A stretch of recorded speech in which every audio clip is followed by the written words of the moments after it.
Bienvenidos, Fright fans. Welcome to the Horror Show. I'm Jaime and Fuego, and we are bringing you coverage here from Phoenix Fan Fusion. That's what we're calling it, at least for the foreseeable future, 2019. And stoked to be here with Kirai Studios. Am I pronouncing it properly, Isaac? You are, actually. Hells yeah, man. IZIK BELL, a long friend of the show, but our first time getting to actually meet you in person, man. What a pleasure it's been. Hey, the pleasure is all mine, man. So my just familiarity with your stuff stretches all the way back to Scarefest. I believe it was 2015, I want to say. Yeah, sure, why not? It was our first big convention that we were doing outside of the state of Arizona, and you were kind enough to give us a few prints that we had like auctioned off, and just got some very awesome just acclaim and attention for that stuff. So you were helping us out even in the early days of our show when we were still struggling to get over a G in the subscribership, man. So we can't thank you enough for that, obviously. Well, I'm glad that you guys are doing good, and I was happy to be involved with you.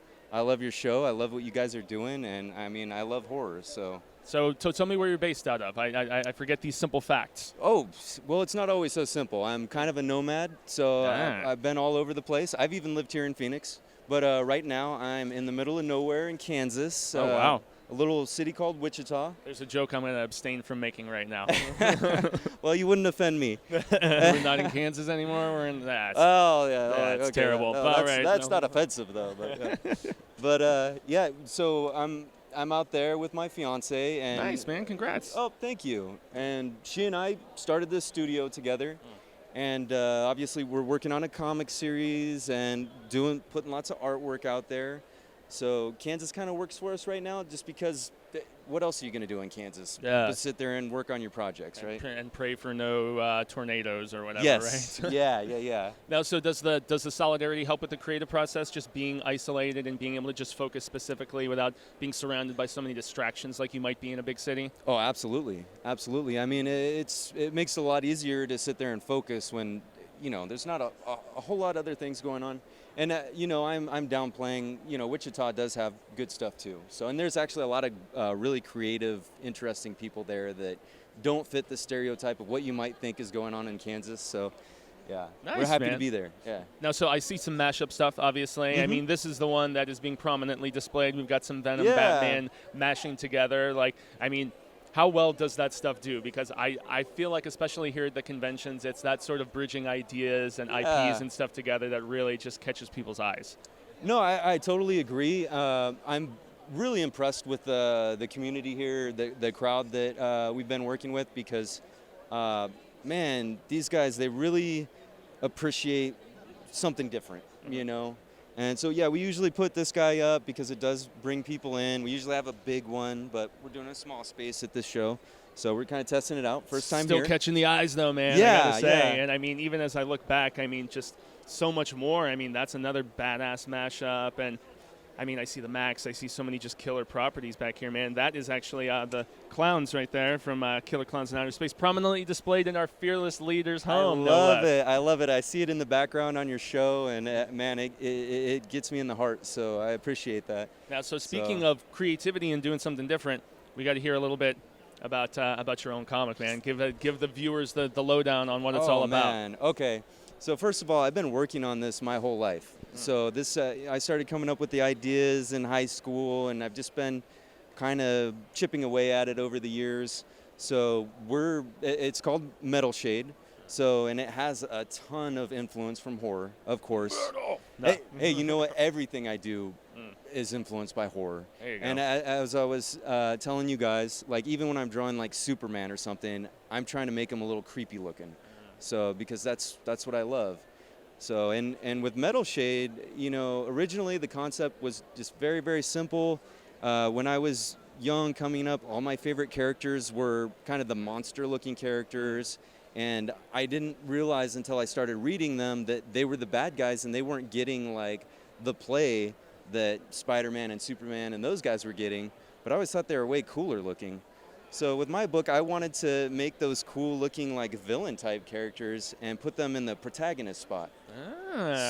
Flip the script a little bit, man. A little bit. Yeah. That's what I'm trying to do. Now, are they like kind of more of the anti-hero approach, like they eventually Absolutely. took with Venom and various characters similar to him? So you can definitely identify with them. They're very flawed in a lot of ways, and so sometimes they do go down kind of a darker path. And got some edge to them then. Yeah, and I feel like I'm really allowed to kind of push the limit with those guys because they're not Superman, you know. They're struggling with their moral code like I think most of us kind of are. Yeah, I mean, that's the aspect of humanity, man, is that Yeah. eternal struggle of good versus Yeah. evil, the eternal internal struggle. Absolutely. Yeah. So I think that they want to be Superman, but they're really more of a Venom kind of thing. So what is the plan for it? Just a mini-series or a potential ongoing, or have you thought that far ahead just as of yet? Or Absolutely. So my plan is just to it's an ongoing series. I plan to keep putting issues out until I die. So I don't know how long that will be. Aspire, man.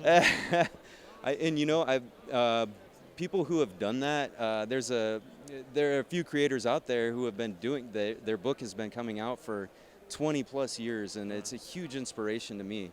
So that's what I want to be doing. I have a lot of stories to tell, and that's what I'm doing. I'm suddenly thinking Eric Larson has been doing Oh, Savage God. Dragon for so long, writing and illustrating, Yeah. and just never a dip, man. I mean, No. yeah, just incredible. Keep it And- rolling, and find time to do Spawn and Right. all kinds of other stuff. Oh, man, it's a huge inspiration. And that guy, he's been doing Savage Dragon even before when he was like a little kid just drawing little flip books. So, yeah. Nice. Uh, So I have to ask then, favorite creature either in, I mean, let's not go anti-hero or something like that. Let's go full-on creature, whether in a film or a television series or something you might have seen. Maybe your first that's memory like the of question a creature. I asked you, I your know. favorite horror movie. Once again, that's I'm a flipping really the hard script, question, man. Okay. I mean, maybe your first memory of seeing a creature on screen or in a comic or something like that. So for me, what got me into comics and art and all this stuff, I was in second grade, and all the kids had the Marvel trading cards. So my favorite characters were I know he's a little overplayed, but I was a little kid, and Venom just caught my heart. He really did. Just the visuals. Speaking our showrunner's language here. yeah. Okay. So it was Venom. It was the Lizard, a bad guy in Spider-Man. Yeah. It was the Beast and Sasquatch. So those were the characters I looked to, and they were all kind of creature-ish. So they laid some cool groundwork for all the crazy cool creativity you're doing here, Isaac. Oh, so, man, thank you. I commend you on the quality, and obviously, wish you all the best. And we are going to keep up with all of you with just all of the progress on Metal Shade as it comes closer and closer to. Now, are there any issues actually out as of yet, or is it still being colored and everything? Or yeah, it's still being colored. Yeah. It's coming out in February. Nice. So and where can people obtain it? Website? Okay, or, so in February we'll run a Kickstarter for it, and you can find that on Kickstarter. And after that, it'll be up on our website. It'll be in comic shops, and it'll be with me at the shows. So we're little guys, little people, I should say.